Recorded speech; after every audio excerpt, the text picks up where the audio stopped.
Hello बच्चों, आज हम 9वां पार्ट है आनुवांशिक एवं जैव विकास, उसकी क्वेश्चन आंसर सीखेंगे। तो शुरू करता हूँ मैं। पहला प्रश्न, मेंडल के एक प्रयोग में लंबे मटर के पौधे जिसके बैंगनी पुष्प थे का संकरण बौने पौधे जिसके सफ़ेद पुष्प थे से कराया गया। इसकी संतति के सभी पौधों में पुष्प बैंगनी रंग के थे।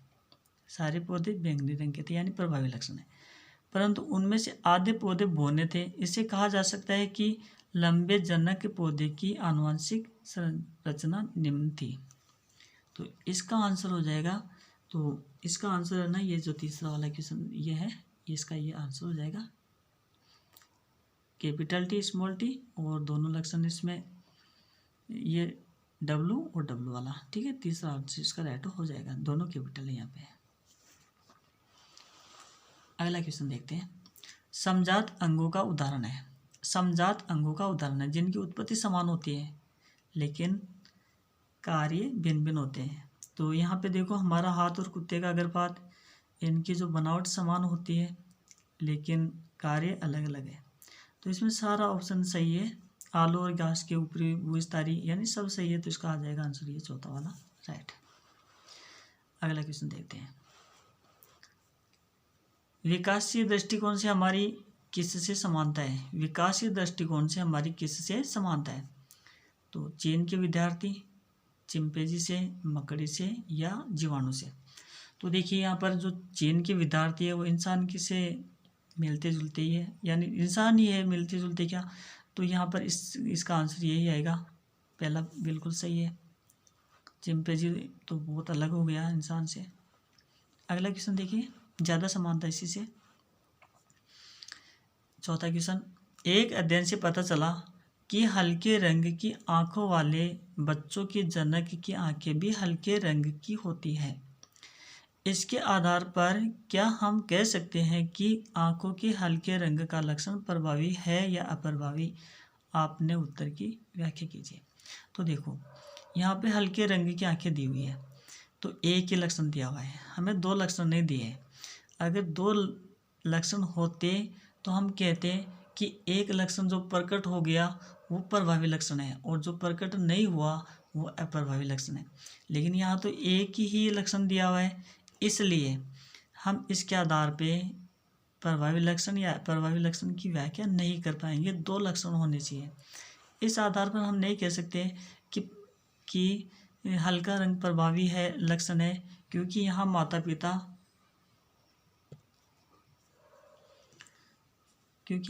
पिता की युग्म विकल्प भी समान है। प्रभावी तथा अप्रभावी लक्षण का पता हमको जब चलता है जब माता या पिता दोनों में से एक की आंखों का रंग हल्का हो और दूसरे की आंखों का रंग गहरा होता। एक की आंखों का रंग कैसा होता? हल्का, और दूसरे की आंखों का रंग कैसा होता? गहरा। तो जो लक्षण प्रकट हो जाता हम उसको प्रभावी लक्षण कह देते, और जो लक्षण प्रकट नहीं होता उसको हम अप्रभावी लक्षण कहते हैं। लेकिन यहाँ पर तो केवल एक ही लक्षण दिया हुआ है, तो हमें यह भी पता नहीं चलेगा कि कौन सा लक्षण प्रभावी है और कौन सा लक्षण अप्रभावी, क्योंकि लक्षण ही एक ही है, ठीक है। जो रंग संतति में प्रकट हो जाता है वह प्रभावी है, तथा जो रंग प्रकट नहीं होता अप्रभावी है, लेकिन लक्षण एक ही दिया हुआ है। तो इसका हम जज नहीं कर पाएंगे, निर्णय नहीं कर पाएंगे। चलो अगला क्वेश्चन देखते हैं, पांचवा क्वेश्चन। तो जैव विकास एवं वर्गीकरण का अध्ययन क्षेत्र किस प्रकार से परस्पर संबंधित है? ध्यान दीजिए, जैव विकास और वर्गीकरण, जैव विकास और वर्गीकरण का अध्ययन क्षेत्र किस प्रकार आपस में संबंधित है, ये प्रश्न है इसका। तो जैव विकास से हमें ये ज्ञात होता है कि प्राचीन सरलतम जीवों से ही आधुनिक जटिलतम जीवों का विकास हुआ है। जैव विकास क्या बताता है? प्राचीन सरलतम जीव है उनसे ही आधुनिक जटिलतम जीवों का विकास हुआ है। अतः नई प्रजाति में पुरानी प्रजाति के लक्षण पाए जाते हैं, ठीक है। वर्गीकरण से भी सरलतम से जटिलतम संरचना वाले जीवों को उनकी जातिगत संबंधों के आधार पर वर्गीकृत किया जाता है। अतः नई प्रजाति में पुरानी प्रजाति के लक्षण पाए जाते हैं। तो वर्गीकरण में भी क्या होता है, वर्गीकरण में भी सरलतम से जटिलतम संरचना वाले जीवों को उनकी जातिगत संबंधों के आधार पर वर्गीकृत किया जाता है। अतः जैव विकास और वर्गीकरण का अध्ययन परस्पर एक दूसरे का क्या है, पूरक है। एक बार फिर से रिप्ले करता हूँ। जैव विकास से क्या ज्ञात होता है, प्राचीन सरलतम जीवों से ही आधुनिक सरलतम जीवों का विकास हुआ है। अतः नई प्रजाति में पुरानी प्रजाति के लक्षण पाए जाते हैं। और वर्गीकरण से भी, वर्गीकरण में क्या करते हैं, सरलतम से जटिलतम संरचना वाले जीवों को उनकी जातिगत संबंधों के आधार पे, किस संबंधों के आधार पे, जातिगत संबंधों के आधार पर वर्गीकृत किया जाता है। अतः जैव विकास और वर्गीकरण का अध्ययन आपस में पूरक है। अगला क्वेश्चन देखते हैं। समजात एवं समरूप अंगों का उदाहरण देकर समझाइए। ऐसे अंग जिनकी मूलभूत संरचना एवं उत्पत्ति समान होती है लेकिन कार्य अलग अलग, उनको क्या कहते हैं, समजात अंग कहते हैं। जैसे मनुष्य के हाथ, पक्षी के पंख, जिनकी संरचना तो समान है लेकिन कार्य अलग अलग है, तो समजात अंग हो गए। जात का देखो, समजात यानी उनकी जाति, यानी उनकी जो जाति है, जाति का मतलब उनकी उत्पत्ति है ना, समान है लेकिन कार्य अलग अलग। अब समरूप अंग, ऐसे अंग जिनके कार्य तो समान है लेकिन मूलभूत संरचना क्या होती है, उनकी अलग अलग होती है, उनको क्या कहेंगे, समरूप अंग। क्या कहेंगे, समरूप अंग। जैसे चमगादड़ और पक्षियों के पंख, चमगादड़ के जो पंख होते हैं वो आपने देखा होगा कि अलग तरीके के होते हैं, पक्षियों के पंख भी अलग तरीके के होते हैं लेकिन काम दोनों का उड़ने का है। तो ये समरूप अंग है जिनकी कार्य तो समान होता है लेकिन उनकी मूलभूत संरचना क्या होती है, अलग अलग होती है। कुत्ते की खाल का प्रभावी रंग ज्ञात करने के उद्देश्य से एक प्रोजेक्ट बनाइए। तो देखो, कुत्ते की खाल का प्रभावी रंग ज्ञात करने के उद्देश्य से एक प्रोजेक्ट बनाते हैं। कुत्ते की खाल का रंग एक जीन के द्वारा निर्धारित किया जाता है। देखो, कुत्ते की खाल होती है, उसका निर्धारण है ना एक जीन के द्वारा किया जाता है। किसके द्वारा किया जाता है, जीन के द्वारा।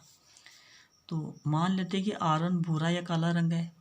कैसा कुत्ता है, भूरा कलर का कुत्ता है या काले कलर का कुत्ता है R1। R2 क्या है, सफ़ेद रंग का कुत्ता है। अब समयुग्म जी नर तथा मादा कुत्ते में संकरण कराए तो, समयुग्म जी नर तथा मादा कुत्ते में क्या कराए, संकरण कराए। R1 ये समयुग्म जी है, भूरा या काला, और ये R1 और R2 श्वेत है। ठीक है, ये दोनों क्या है, जनक। अब देखिए, इनसे जो संतान प्राप्त होती है वो चितकबरी हो गई। कैसी हो गई, चितकबरी, क्योंकि इनमें दोनों का क्या हो जाएगा, संकरण हो जाएगा, तो चितकबरी हो गई।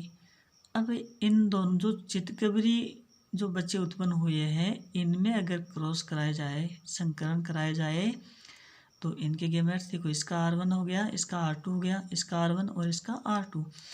तो यहाँ पे R1 R1 से मिलेगा और R1 R2 से मिलेगा, R2 R1 से मिलेगा और R2 R2 से मिलेगा। तो यह तो कैसा कलर था, भूरा या काला, और यहाँ पर कैसा था, चितकबरा, और एक कुत्ता यहाँ पे कैसा है, सफ़ेद है। तो इसका रेशियो कौन सा हुआ, 1:1 हो गया, और ये FPD कहलाएगी, ये इसकी क्या है, युग्मक है। अब आगे देखते हैं आगे वाला क्वेश्चन, 8वां क्वेश्चन। विकासीय संबंध स्थापित करने में जीवाश्म का क्या महत्व है। विकासीय संबंध स्थापित करने में जीवाश्म का क्या महत्व है ना, 8वां क्वेश्चन है। तो भूपटल की चट्टानों से प्राप्त प्राचीन समय के जीवों की छाप उनके अवशेष होते हैं। देखो, जीवाश्म जो चट्टानें हैं, चट्टानों में जो प्राचीन काल के जो जीव है उनकी छाप बन जाती है या अवशेष होते हैं, उनको जीवाश्म कहते हैं। इनके अध्ययन से उस समय का आकार, यानी वो जंतु कितने बड़े थे, आकृति, उनकी बनावट कैसी थी, आदि की जानकारी प्राप्त होती है। फिर से बता रहा हूँ, भूपटल की जो जीव जितनी गहराई से प्राप्त होता है वह उतना ही प्राचीन माना जाता है।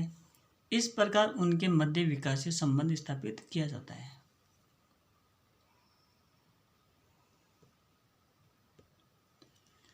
किन परमाणु के आधार पर कहते हैं कि जीवन की उत्पत्ति अजैविक पदार्थों से हुई है?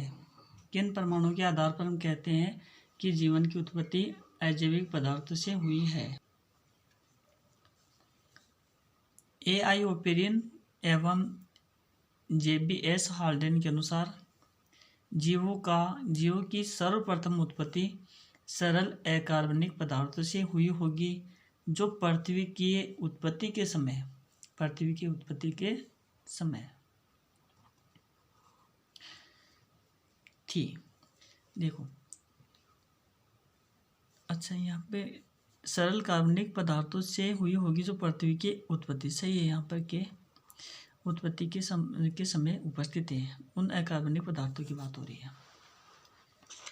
तो स्टैनले मिलर एवं हेराल्ड सी यूरे ने आधे यानी प्राचीन आधे काल का कृत्रिम वातावरण निर्मित किया तथा प्रयोगों के द्वारा सरल अणुओं से जटिल अणुओं का निर्माण कर लिया। यानी सरल अणुओं से किसका निर्माण किया? जटिल अणुओं का। तो यहाँ पे देखिए चित्र दिया है, इसमें अमोनिया और जो सरल अणु है नाइट्रोजन, उन्होंने भर लिया और यहाँ से पानी को थोड़ा बॉयल किया और यहाँ से जो ऑक्सीजन है ना, इनमें ऑक्सीजन ने ली और इसकी जो वाष्प है ना उसको काम में लिया और यहाँ तक यहाँ पर शीतलन और इसके द्वारा यहाँ पर इसमें कुछ दिनों तक विद्युत धारा का विसर्जन किया। और पहले का जो प्राचीन काल का जो समय था, बहुत प्राचीन काल का समय था, उसके अनुसार इसको व्यवस्थित कर दिया ना, ठीक है। वो वातावरण यहाँ पे प्रदान कर दिया इसमें छोटी सी प्रयोगशाला में, ठीक है। तो यहाँ पर एक वातावरण बन गया, एक तंत्र बन गया और इस तंत्र में 5 या 6 दिन 7-8 दिन बाद में उसको देखा तो यहाँ पर थोड़े जटिल कार्बनिक यौगिक बन गए। उसने अमोनिया, मीथेन, हाइड्रोजन और H2S का प्रयोग किया। पात्र में जलवाष्प का प्रयोग किया जिस जल को गर्म करके बनाया था। इसमें विद्युत चिंगारियों को उत्पन्न किया और 1 सप्ताह बाद मिश्रण में लगभग 15% सरल कार्बनिक यौगिकों का निर्माण हो गया, जिनसे क्या बनती है? प्रोटीन बनती है। अतः इससे प्रमाणित होता है कि पृथ्वी पर जीवन की उत्पत्ति अजैविक पदार्थों से हुई है। यानी उन्होंने अजैविक पदार्थ लिए। कौन से पदार्थ लिए? अजैविक पदार्थ। और अजैविक पदार्थ लेकर के उनसे कार्बनिक पदार्थ बना दिए। तो यह प्रमाणित हो गया कि अजैविक पदार्थ थे पहले, अजैविक पदार्थ थे उनसे अजैविक पदार्थों से किसका निर्माण हुआ? कार्बनिक पदार्थों का। और कार्बनिक पदार्थों से क्या बने? प्रोटीन से फिर उसके बाद में अन्य जीवों का विकास हुआ। चलिए आगे वाला क्वेश्चन देखते हैं, 10वां क्वेश्चन। अलैंगिक जनन की अपेक्षा लैंगिक जनन द्वारा उत्पन्न विभिन्नताएं अधिक स्थायी होती है, व्याख्या कीजिए। कह रहा है प्रश्न, देखो, अलैंगिक जनन की अपेक्षा जो लैंगिक जनन होता है उसमें विभिन्नताएं अधिक स्थायी होती है। यह लैंगिक प्रजनन करने वाले जीवों के विकास को किस प्रकार से प्रभावित करती है? तो देखो इसका आंसर, अलैंगिक जनन एक ही जनक के द्वारा होता है। यानी किसी जनक के द्वारा, एक ही जनक के द्वारा कैसे? जैसे पौधा है, उस पौधे की जो डाली है उस डाली को उगा दिया जाए या उसकी पत्ती उग जाए। जैसे ब्रायोफिलम में उसकी पत्ती उगती है, वो यानी पौधे के कायिक भागों से, बीज के अलावा। जैसे अमीबा है, तो अमीबा है ना कैसे जनन करता है? टूट जाता है बीच में से और फिर उसी से निर्माण हो जाता है। तो एक ही जीव के द्वारा निर्माण होता है। अलैंगिक जनन है। लैंगिक जनन में नर और मादा युग्मक का होना जरूरी है। लैंगिक जनन से उसे कहते हैं, यानी जिसमें नर और मादा दोनों के युग्मक भाग लेते हैं तो लैंगिक जनन होता है। यानी एक ही जीव के द्वारा जो जनन होता है उसको अलैंगिक जनन कहते हैं और 2 जीवों के द्वारा जो जनन होता है उसको लैंगिक जनन कहते हैं। क्लियर? अब देखिए आगे, अलैंगिक जनन एक ही जनक के द्वारा होता है, इसलिए इससे संतति के DNA में ज़्यादा अंतर नहीं आएगा। अलैंगिक जनन एक ही जनक के द्वारा होता है और इसलिए इससे संतति यानी उनकी जो संतान है उसके डीएनए में, किसमें, डीएनए की बात कर रहा हूँ मैं, तो डीएनए में ज़्यादा अंतर नहीं आएगा। डीएनए प्रतिकृति बनाते हैं, प्रतिकृति का मतलब होता है फोटो कॉपी, उसकी 2 कॉपी। डीएनए प्रतिकृति बनते समय त्रुटि का मतलब मिस्टेक या पर्यावरणीय या भौतिक कारणों से उत्पन्न होती है, परंतु ये बहुत न्यून होती है। होती तो है तो त्रुटि, लेकिन बहुत ही कम होती है, इतनी कम होती है कि उससे ज़्यादा अंतर नहीं दिखेगा। अब देखिए लैंगिक जनन में क्या होता है। लैंगिक जनन की बात करते हैं। लैंगिक जनन में 2 युग्मक होते हैं, है ना, अलग अलग जनक से, माता से और पिता से। तो जो संतति में आने वाला डीएनए माता पिता से प्राप्त होता है। किससे प्राप्त होता है? माता पिता से प्राप्त होता है। इस प्रक्रिया में संतति के डीएनए में विभिन्नताएं उत्पन्न हो जाती है। यह विभिन्नता वंशागत होती है, जिसके कारण जैव विकास तेजी से होता है। अगला क्वेश्चन देखिए, संतति में नर एवं मादा जनकों द्वारा आनुवंशिक योगदान किस प्रकार की सुनिश्चित की जाती है। सभी विकसित सजीवों की कोशिकाओं में गुणसूत्रों के 2 समुच्चय होते हैं, 2 सेट होते हैं।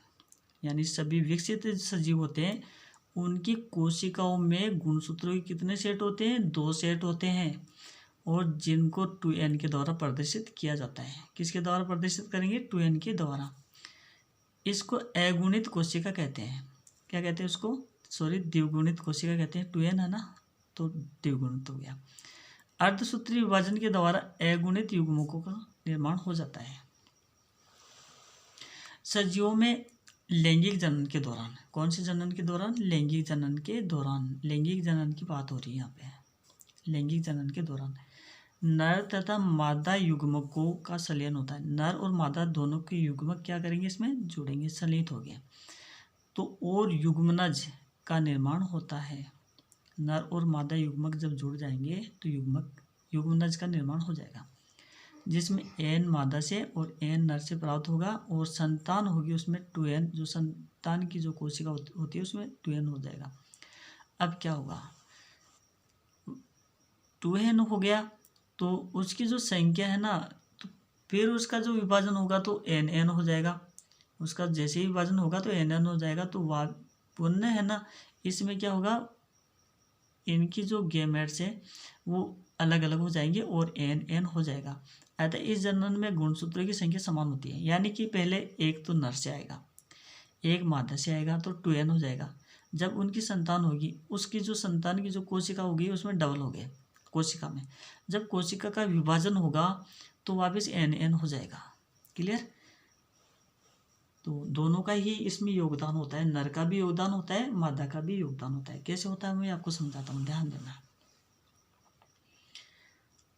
x ये किससे आया? माता से। x और y किससे आया? पिता से। अब देखिए सारे दोनों के डबल हो गए तो यहाँ से एक आएगा इसका और इसका एक आएगा, तो वापिस आधा हो गया ना। देखो ये पुत्री और x और इसका देखो ये जो y है इसको मिला लो आप, तो क्या हो जाएगा? x और y।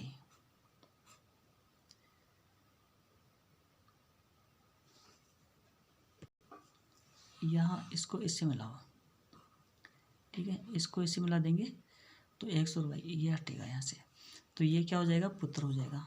तो इस प्रकार से इसमें पुनः उसकी जो संख्या है वो आधी हो जाएगी और nn हो जाएंगे। केवल वे विभिन्नताएं जो किसी एकल जीव के लिए उपयोगी होती हैं समष्टि में अपना अस्तित्व बनाए रखती हैं। क्या आप इस कथन से सहमत है? और है तो क्यों, और नहीं है तो क्यों नहीं? देखो पर्यावरण के अनुकूल विभिन्नताएं एक ही जीव के लिए उपयोगी होती हैं। यानी एक जीव की जो पर्यावरण के अनुकूल विभिन्नताएं होती है वो एक जीव के लिए क्या होती है? उपयोगी होती है। प्राकृतिक चयन के द्वारा इसका अस्तित्व बना रहता है। प्रकृति चयन करती है, जो योग्य है वो जिएगा और जो योग्य नहीं है वो प्रकृति में संघर्ष, जीवन संघर्ष में क्या होगा, डार्विन ने बताया था जीवन संघर्ष में जो योग्य होता है वो जीता है और जो योग्य नहीं होता वह पूर्ण रूप से विकसित नहीं हो पाता और प्रकृति की जो विषमता है उसको सहन नहीं कर पाता और मृत्यु हो जाता है। तो और उसके बाद में अगर योग्य है तो वो जिएगा और उसकी जो विशेषता है वो विशेषता क्या होगी, उसकी प्रमुख विशेषता हो जाएगी और स्थायी हो जाएगी, ठीक है। और वो स्थायी विशेषता एक पीढ़ी से दूसरी पीढ़ी में ट्रांसफर होगी, अनुवांशिक हो जाएगी, अनुवांशिक होती है। तो इसका आंसर होगा पर्यावरण के अनुकूल विभिन्नताएं एक जीव के लिए क्या होती है, उपयोगी होती है और प्राकृतिक चयन द्वारा यानी प्रकृति के चयन के द्वारा इसका अस्तित्व बना रहता है तथा समष्टि की प्रमुख विशेषता बन जाती है। तो हमारी इसकी जो क्वेश्चन आंसर है 12 क्वेश्चन थे वो कंप्लीट हो चुके हैं।